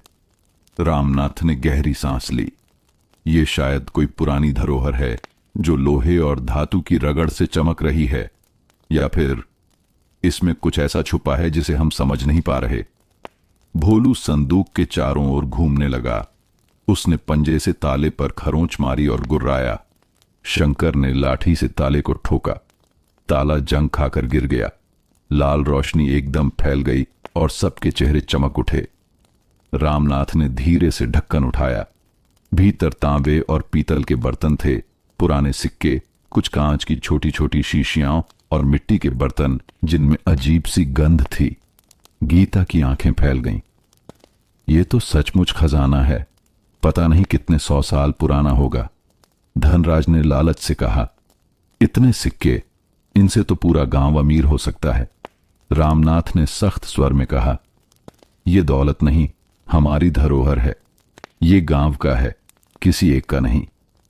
अचानक सुरंग की गहराई से एक बार फिर वही सीटी गूंजी। सबका दिल धक से रह गया। शंकर ने फुसफुसाकर कहा, तो अभी कोई और है जो इस खजाने तक पहुंचना चाहता है। भोलू तुरंत सीटी की दिशा में दौड़ा। उसकी गुर्राहट गूंज उठी। लालटेन की रोशनी में सबने देखा, सुरंग की अंधेरी दीवार पर एक और परछाई हिली और तुरंत गहराई में भाग गई। गीता कांपते स्वर में बोली, ये तीसरा कौन है? रामनाथ ने गंभीर आवाज में कहा, जिसका चेहरा अब तक सामने नहीं आया, असली खेल उसी के हाथ में है। सबने तय किया कि संदूक चौपाल पर ले जाकर पंचायत के सामने रखा जाएगा, मगर भोलू लगातार सुरंग की गहराई की ओर देख रहा था। उसकी आंखों में चेतावनी थी, खेल अभी पूरा नहीं हुआ है। रामनाथ ने चौपाल लौटते हुए कहा, आज हमें सिर्फ खजाना नहीं मिला, बल्कि यह भी साबित हुआ कि हमारे गांव की जड़ें कितनी गहरी हैं। लेकिन जो परछाई अब भी छुपी हुई हैं, वही सबसे खतरनाक है। कल सुबह पंचायत का बड़ा फैसला होगा। भोलू ने संदूक के पास बैठकर एक लंबी गुर्राहट की। गांव वालों को लगा मानो उसने पहरेदारी की कसम खाई हो। जब तक असली राज सामने नहीं आएगा, वह चैन से नहीं बैठेगा। सुबह होते ही गांव में खलबली मच गई। चौपाल पर रखा पुराना संदूक सबकी नजरों का केंद्र बना था। तांबे पीतल के बर्तन, सिक्के और शीशियां देखकर हर कोई हैरान था। औरतें खिड़कियों से झांक रही थीं, बच्चे दालान से टकटकी लगाए खड़े थे। रामनाथ ने सबको शांत किया। गांव वालों, ये खजाना हमारा है, इसे कोई एक नहीं ले सकता। ये हमारे पुरखों की निशानी है। लेकिन ध्यान रहे, इस खजाने तक पहुंचने के लिए जो षड्यंत्र रचा गया, वह अब भी खत्म नहीं हुआ। तीसरी परछाई अभी तक सामने नहीं आई। धनराज ने गुस्से में कहा, अब किसका इंतजार है? सुधीर, फैज और रघु तीनों पकड़े गए हैं। इन्हें सजा दो और बात खत्म करो। शंकर ने गंभीरता से कहा, नहीं धनराज, कल रात हमने अपनी आंखों से एक और साया देखा, जिसने सीटी बजाई और सुरंग की गहराई में गायब हो गया। अगर उसे नहीं पकड़ा तो यह खतरा गांव के सिर से नहीं हटेगा। गीता ने धीमी आवाज में कहा, और भोलू भी तो यही कह रहा है। देखो, उसकी आंखें अब भी चौपाल के रास्ते नहीं, बावड़ी की तरफ लगी हैं। सचमुच भोलू चौपाल की दहलीज पर बैठा था। उसका ध्यान खजाने पर नहीं, बल्कि उसी दिशा में था जहां से रहस्यमय सीटी आई थी। उसकी पूंछ सीधी, कान खड़े और गले से हल्की सी गुर्राहट लगातार निकल रही थी। पंचायत के बुजुर्गों ने आपस में विचार किया।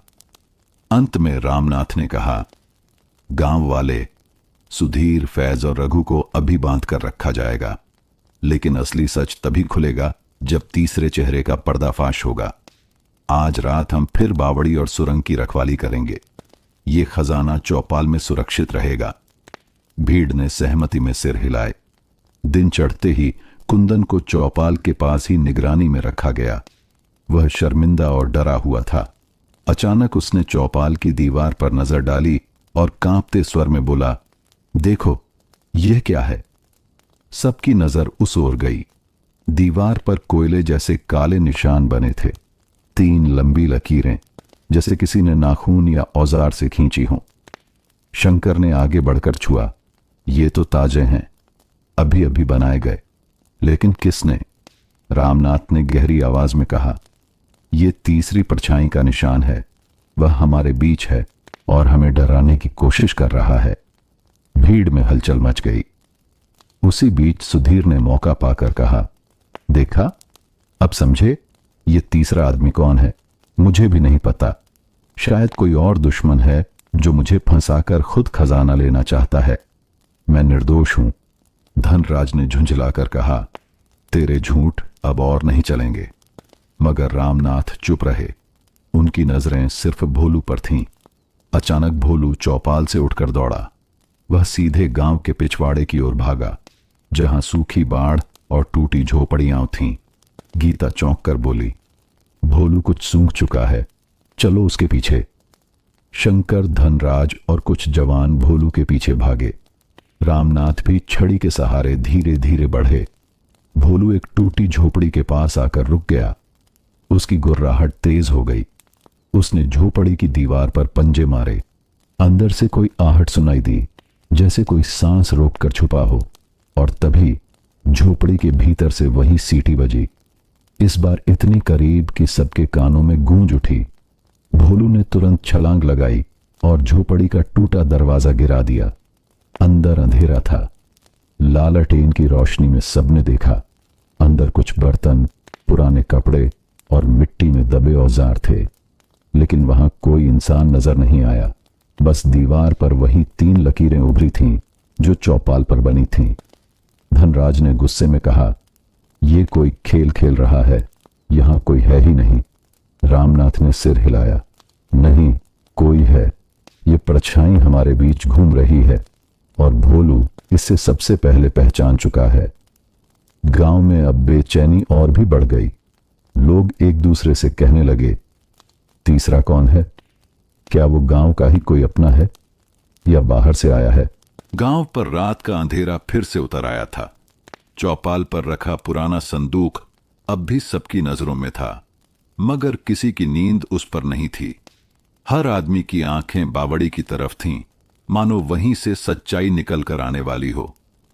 रामनाथ ने सभा बुलाई और गंभीर स्वर में कहा, आज की रात निर्णायक होगी।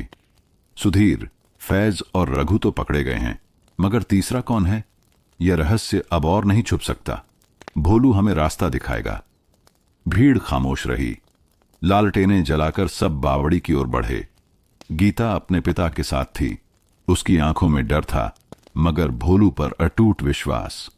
बावड़ी के चारों ओर चारों तरफ गांव के जवान पहरा दे रहे थे। धनराज लाठी कंधे पर रखे आगे आगे चल रहा था। उसने गुस्से में कहा, आज अगर वो परछाई सामने नहीं आई तो मैं मान लूंगा कि यह सब भूत प्रेत का खेल है। शंकर ने शांत स्वर में कहा, धनराज, जल्दी मत कर। भोलू झूठा नहीं होता। देखो, उसकी आंखें सुरंग पर जमी हैं। भोलू बावड़ी की सीढ़ियों पर खड़ा था। उसकी आंखें चमक रही थीं और गुर्राहट धीमी होती जा रही थी, जैसे वह सही क्षण का इंतजार कर रहा हो। अचानक सुरंग की गहराई से फिर वही लाल रोशनी फूटी। हवा में सीलन और धुएं की गंध फैल गई और उसी के साथ तीसरी सीटी गूंजी, इतनी पास से कि सबके कान गूंज उठे। गांव वाले चौकन्ने हो गए। भोलू ने बिना वक्त गंवाए छलांग लगाई और सीढ़ियां उतरकर सुरंग में घुस गया। उसके पीछे शंकर और 2 जवान लालटेन लेकर दौड़े। रामनाथ और धनराज भी पीछे पीछे। सुरंग के भीतर पहुंचते ही सबने देखा, दीवार के पास एक परछाई खड़ी थी। उसकी पीठ सबकी ओर थी, मगर सीटी उसके ही होंठों से निकल रही थी। भोलू ने जोर से गुर्राकर उस पर झपट्टा मारा। परछाई घबराकर मुड़ी। लालटेन की रोशनी चेहरे पर पड़ी और सब स्तब्ध रह गए। वह कोई बाहरी नहीं, बल्कि गांव का ही नाम था, धनराज। रामनाथ की छड़ी जमीन पर गिर पड़ी। शंकर हैरानी से बोला, धनराज, तू ही तीसरी परछाई? गांव के जवान भी दंग रह गए। गीता ने अविश्वास में कहा, नहीं, ये सच नहीं हो सकता। धनराज की आंखें लाल रोशनी में और भी खतरनाक लग रही थीं। उसने कटार उठाई और चीखा, हां, मैं ही हूं वो तीसरा। मैंने ही सीटी बजाई थी। सुधीर और फैज मेरे साथी थे। मैंने सोचा अगर खजाना हाथ आ गया तो मैं मुखिया बनकर पूरे गांव पर राज करूंगा। लेकिन हर बार ये कुत्ता भोलू हमारे बीच आ गया। धनराज ने भोलू पर वार करने की कोशिश की, लेकिन भोलू बिजली की तरह झपटा और उसकी लाठी गिरा दी। उसकी गुर्राहट इतनी गहरी थी कि सुरंग की दीवारें कांप उठीं। शंकर ने तुरंत धनराज को पकड़ लिया। गांव के जवानों ने भी उसे घेर लिया। रामनाथ की आंखों से आंसू बह निकले। उन्होंने भारी आवाज में कहा, ओ धनराज, तू मुखिया का बेटा होकर भी गांव से गद्दारी करेगा? लालच ने तुझे अंधा कर दिया। धनराज अब भी छटपटा रहा था। हां, मैं ही चाहता था कि सब मुझे सर झुकाकर सलाम करें, इस गांव का खजाना मेरा हो। मगर भोलू, इसने मेरी हर चाल बिगाड़ दी। गांव वाले धनराज को बांधकर चौपाल पर ले आए। भीड़ गुस्से से गरज उठी। रामनाथ ने कठोर स्वर में कहा, आज भोलू ने सच दिखा दिया। सुधीर, फैज और रघु तो बाहरी थे, मगर सबसे बड़ा धोखा हमें अपने ही बेटे से मिला। पंचायत तय करती है कि धनराज और उसके साथी गांव से निकाल दिए जाएंगे और यह खजाना अब पूरे गांव की धरोहर रहेगा। गांव वाले सहमति में चिल्ला उठे। भीड़ के बीच भोलू चौपाल की दहलीज पर बैठा था। उसकी आंखों में थकान थी, मगर चेहरे पर चमक, जैसे उसने अपनी पहरेदारी पूरी कर ली हो। गीता उसके पास आई, उसके सिर पर हाथ फेरा और धीमे स्वर में बोली, तू सिर्फ हमारा कुत्ता नहीं, तू हमारे गांव का रखवाला है। भोलू, तूने साबित कर दिया कि असली पहरेदार कौन है।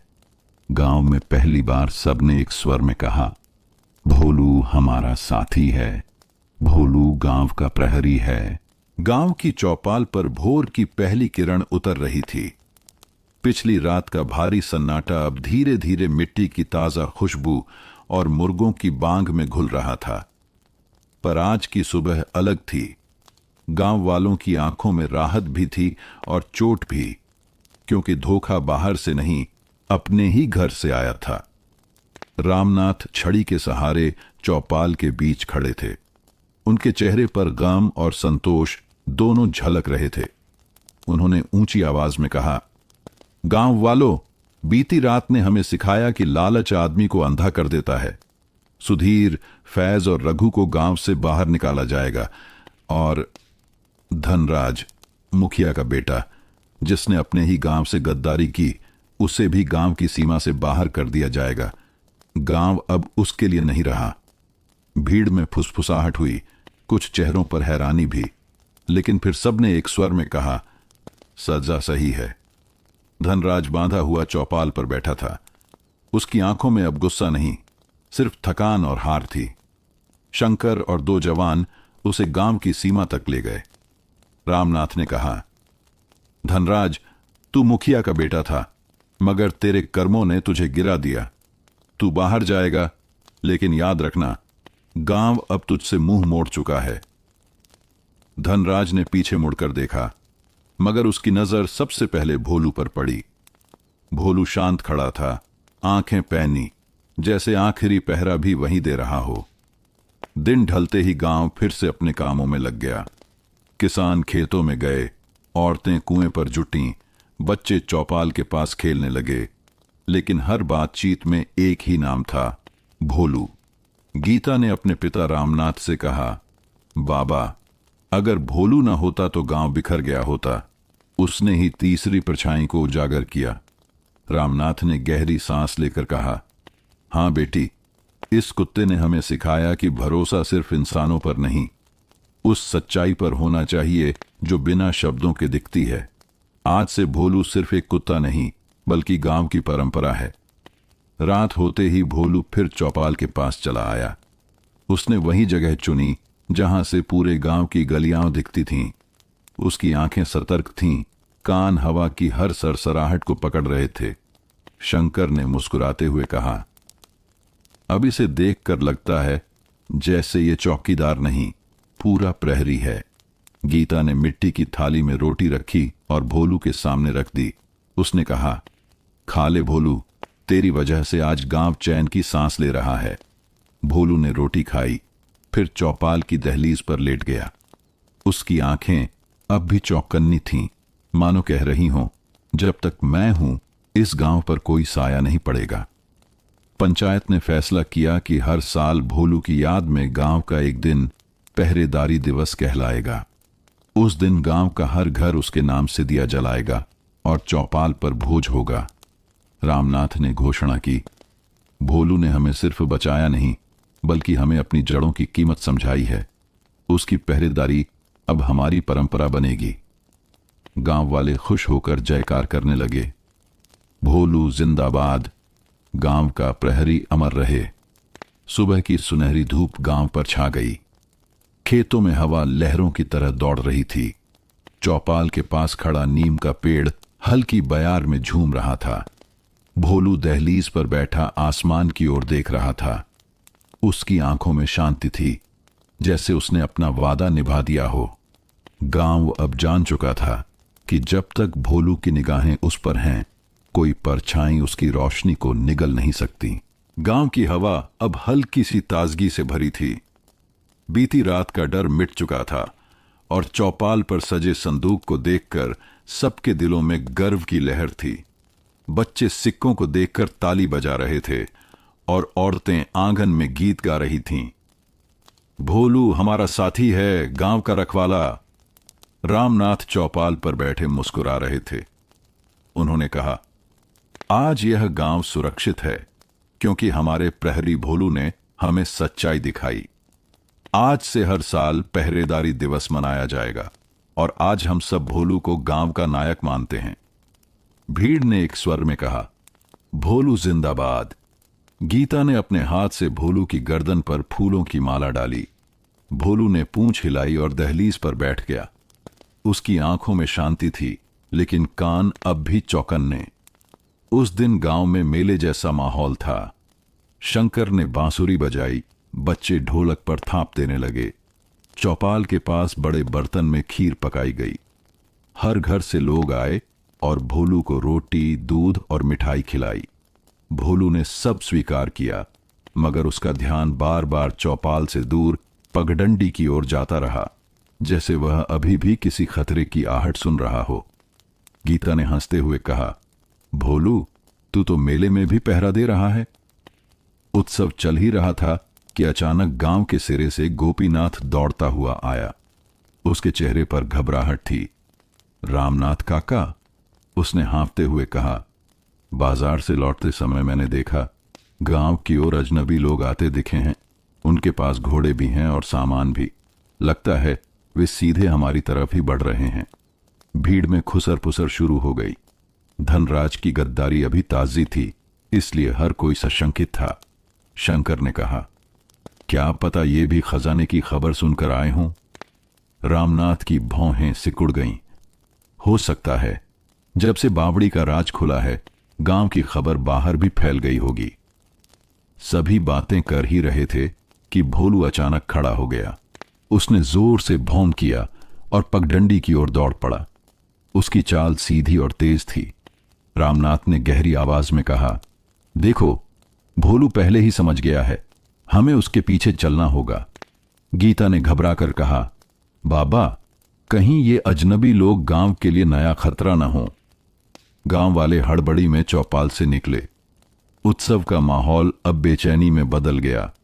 पगडंडी पर पहुंचते ही सबने देखा 4 घोड़े धूल उड़ाते गांव की ओर आ रहे थे। उन पर सवार लोग अजनबी थे। उनके कपड़े कस्बाई और आंखें चौकन्नी। भोलू सबसे आगे खड़ा था, रास्ता रोककर। उसकी गुर्राहट दूर तक गूंज रही थी। रामनाथ ने धीमी आवाज में कहा, गांव वालों, ये अब नया अध्याय है। देखना होगा कि ये अजनबी दोस्त बनकर आए हैं या दुश्मन बनकर। भीड़ की सांसें थम गईं। गीता ने भोलू की ओर देखा। उसकी आंखों में वही दृढ़ता थी जो हर बार खतरे से पहले होती थी। गांव की पगडंडी पर उठती धूल धीरे धीरे साफ हो रही थी। 4 घोड़े गांव की ओर बढ़ रहे थे और उन पर बैठे अजनबी अपनी आंखों से चारों तरफ नजरें गड़ा रहे थे। उनके कपड़े कस्बाई थे, काले अंगोछे, मोटे जूते और कमर पर बंधी थैलियां।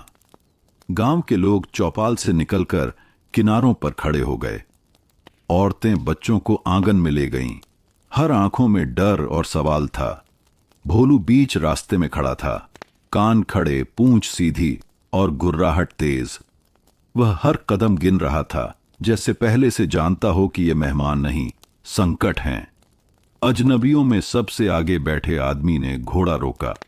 उसकी मूंछें बड़ी और आंखें पैनी थीं। उसने ऊंची आवाज में कहा, गांव वालों, हम बाजार से आए हैं। सुना है तुम्हारे गांव की बावड़ी में पुराना खजाना निकला है। हम राजा के हुक्म से आए हैं। वो खजाना अब राज्य का होगा। भीड़ में खुसर पुसर शुरू हो गई।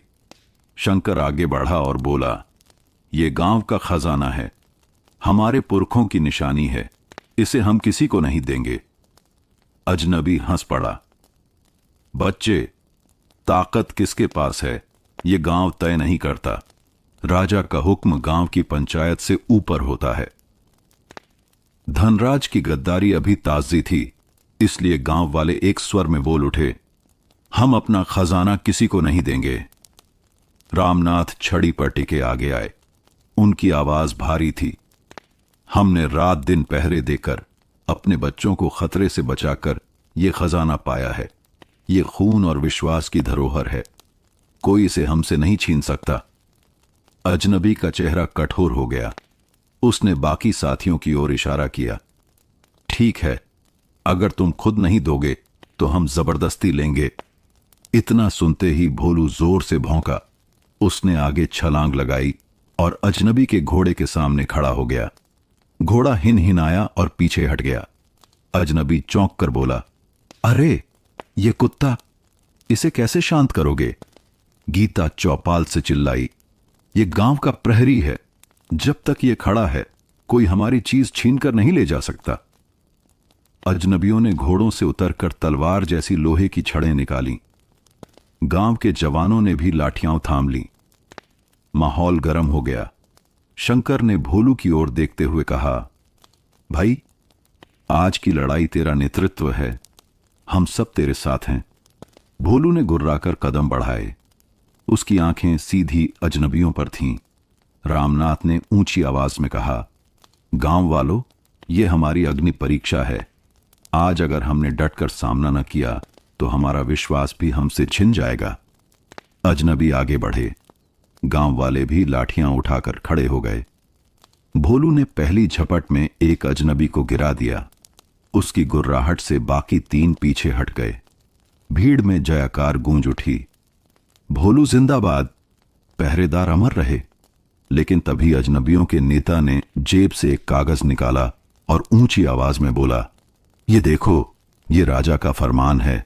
अगर तुम खजाना नहीं दोगे तो कल सुबह सेना आएगी, फिर ये गांव राख कर दिया जाएगा। भीड़ पर सन्नाटा छा गया। गीता कांप गई। शंकर के माथे पर पसीना आ गया।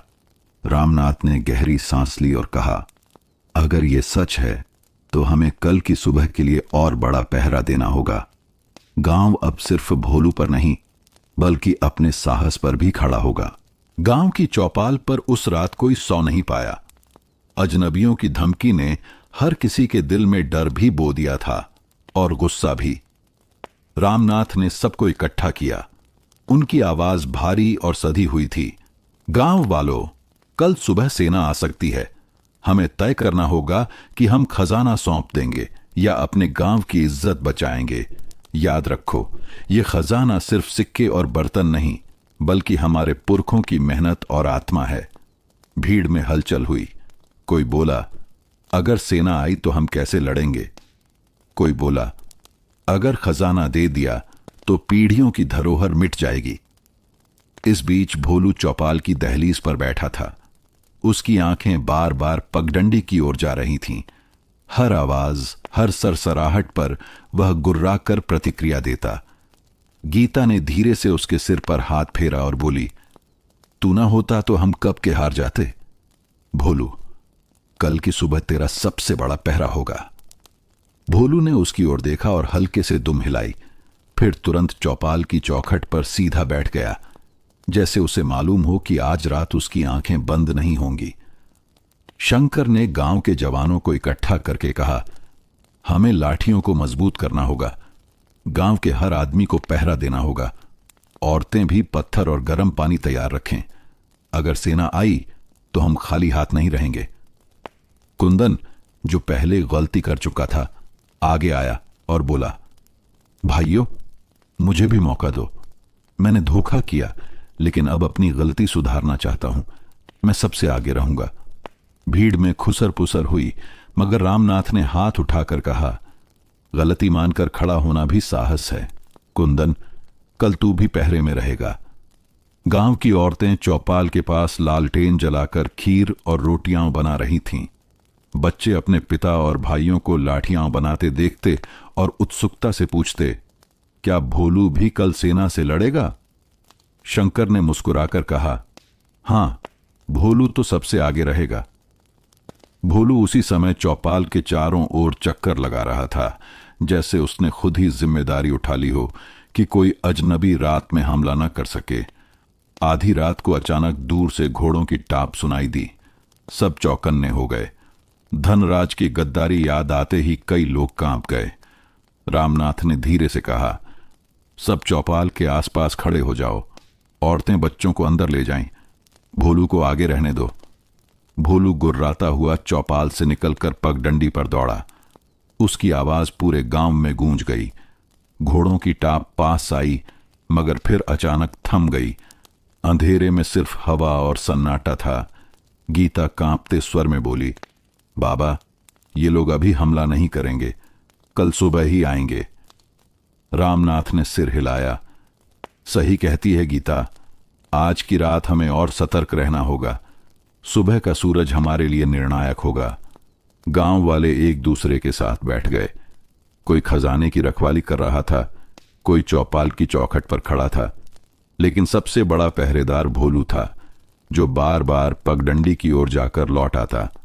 रामनाथ ने सबकी ओर देखते हुए कहा, याद रखो, कल की जंग में हमारी ताकत सिर्फ हथियार नहीं, हमारा विश्वास है, और उस विश्वास का प्रतीक है भोलू।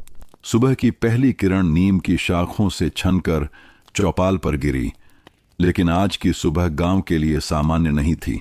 हवा भारी थी और हर ओर खामोशी पसरी हुई थी।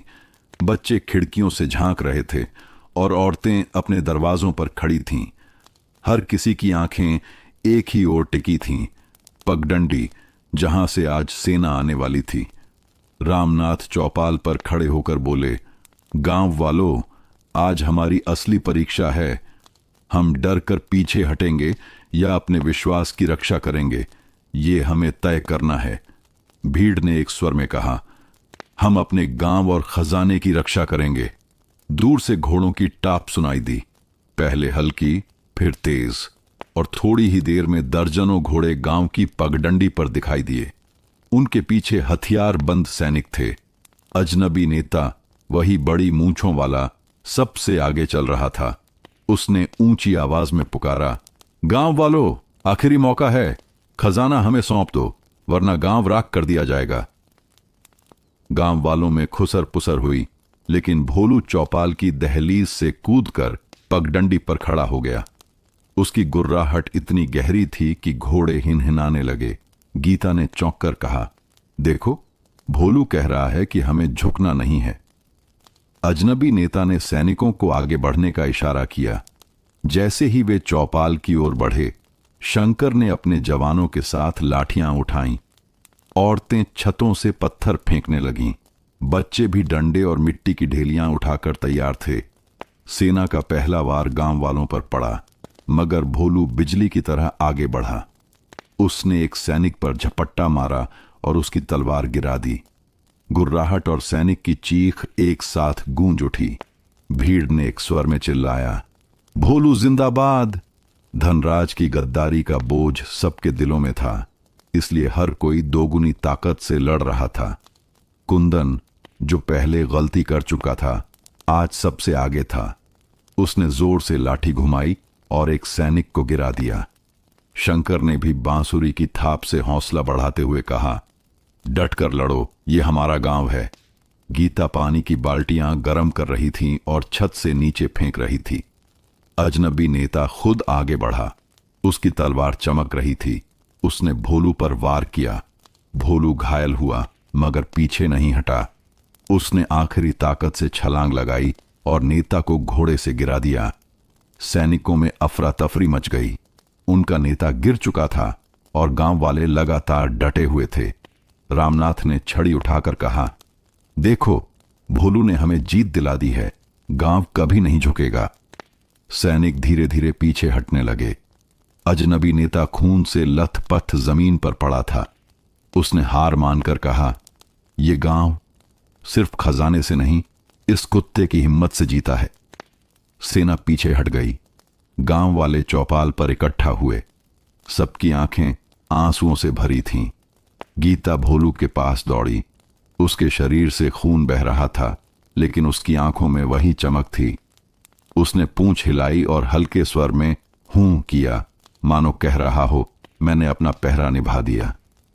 रामनाथ ने कांपती आवाज में कहा, आज भोलू ने हमें सिखाया कि असली पहरेदारी जान से भी बड़ी होती है। जब तक इस गांव की मिट्टी है, भोलू का नाम अमर रहेगा। गांव वालों ने एक स्वर में कहा, भोलू अमर रहे, गांव का प्रहरी अमर रहे। गांव जीत गया था, लेकिन भोलू का बलिदान गांव की आत्मा में हमेशा के लिए दर्ज हो गया। गांव की चौपाल पर अब शांति थी। चारों ओर फैली मिट्टी की गंध में विजय की मिठास भी थी और भोलू के बलिदान का दर्द भी। रात भर जागे गांव वालों की आंखों में थकान थी, मगर दिलों में गर्व। रामनाथ चौपाल पर खड़े होकर बोले, गांव वालों, हमने अपना गांव बचा लिया, लेकिन ये जीत हमारी नहीं, भोलू की है। उसने अपने खून से हमारी इज्जत बचाई। अब समय है कि हम उसे वो स्थान दें जो वो हकदार है। भीड़ एक स्वर में गरजी, हां, भोलू अमर रहे। सुबह सुबह गांव वाले चौपाल के पास नीम के पेड़ के नीचे इकट्ठा हुए। वहीं पर मिट्टी का छोटा सा चबूतरा बनाया गया। उस पर फूल, दीपक और गांव के बच्चों द्वारा बनाए चित्र रखे गए। गीता ने आंसुओं से भरी आंखों से कहा, आज से यह सिर्फ नीम का पेड़ नहीं, बल्कि भोलू का स्मारक होगा। यहां हर सुबह दिया जलेगा। बच्चों ने तालियां बजाकर कहा, हम रोज भोलू को सलाम करेंगे। शंकर ने गांव के ढोलकियों को बुलाया। ढोल की थाप पर सबने मिलकर भोलू के नाम गीत गाए। भोलू हमारा साथी है, गांव का रखवाला। रामनाथ ने घोषणा की, आज से हर साल इस दिन को पहरेदारी दिवस कहा जाएगा। इस दिन गांव के हर घर से दिया जलाया जाएगा।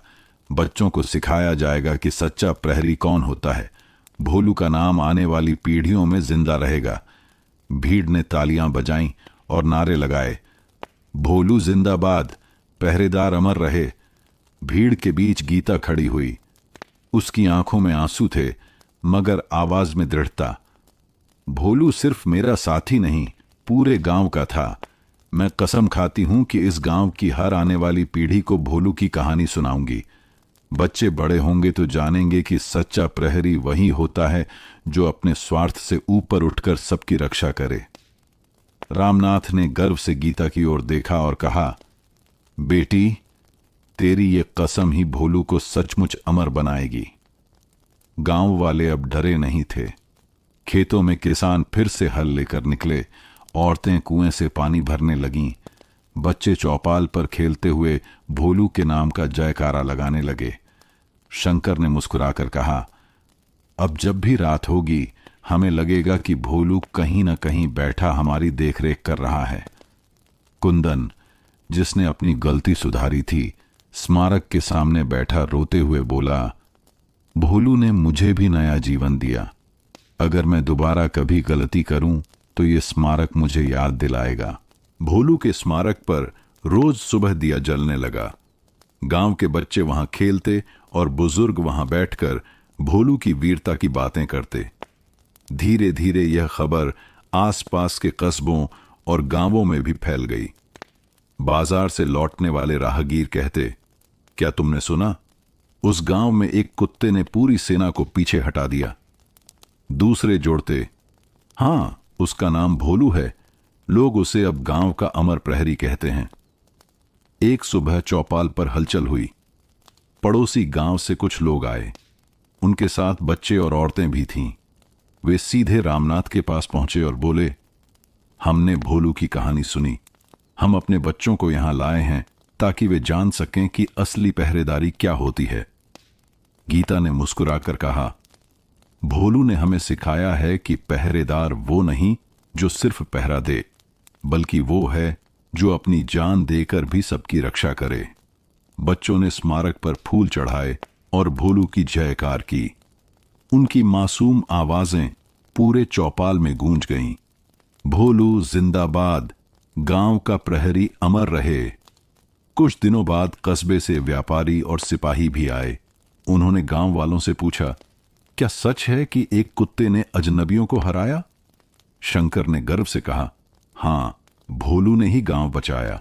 अगर वो ना होता तो हम शायद खजाना और गांव दोनों खो चुके होते। एक बूढ़ा व्यापारी बोला, भोलू का नाम अब कस्बे के चौक चौराहों पर लिया जा रहा है। लोग कहते हैं ऐसा प्रहरी कोई दूसरा नहीं। भीड़ बढ़ती गई। गीता जब भी स्मारक के पास जाती, उसकी आंखें भीग जाती। वह बच्चों को भोलू की कहानी सुनाती। याद रखना बच्चों, भोलू ने हमें सिखाया कि सच्ची ताकत सिर्फ शरीर की नहीं बल्कि दिल की होती है। उसने हमें दिखाया कि पहरेदारी का मतलब है अपने से पहले दूसरों की रक्षा करना। बच्चे तालियां बजाकर कहते, हम भी भोलू जैसे प्रहरी बनेंगे। रामनाथ अब बूढ़े हो चले थे, मगर उनकी आवाज अब भी गर्व से भरी थी। उन्होंने चौपाल पर सभा बुलाकर कहा, गांव वालों, भोलू का नाम अब सिर्फ हमारा नहीं रहा, यह पूरे इलाके की शान बन गया है। आने वाले दिनों में जब भी कोई पूछेगा कि पहरेदार कैसा होना चाहिए, तो लोग भोलू का नाम लेंगे। गांव वाले झूम उठे। ढोल नगाड़ों की थाप पर गीत गाए गए। खेतों से लौटते किसान भी स्मारक के सामने झुककर सलाम करने लगे। धीरे धीरे भोलू की कहानी और दूर तक फैल गई। व्यापारी इसे शहरों तक ले गए। साधु अपने भजन में उसका जिक्र करने लगे। यहां तक कि बच्चे खेल खेल में भोलू प्रहरी का नाम पुकारने लगे। गीता ने एक दिन चौपाल पर खड़े होकर कहा, अब भोलू सिर्फ हमारे गांव का नहीं रहा, वह हर उस दिल का प्रहरी है जो विश्वास और साहस में जीता है। भोलू का नाम सचमुच गूंज बन चुका था। गांव की सीमा से निकलकर पूरे इलाके में